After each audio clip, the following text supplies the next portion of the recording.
রাধা রাধা গোপীনাথের কৃপায় আজ 22 জুলাই পুরুলিয়া জেলার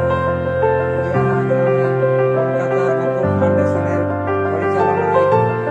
ও ইস্ট ইন্ডিয়া ট্রাভেল কেয়ার ট্রাস্টের সহযোগিতায় ছোট ছোট শিশুদের পুষ্টির উদ্দেশ্যে 1 গ্লাস দুধ প্রতিটি শিশুর হাতে তুলে দেওয়া হচ্ছে।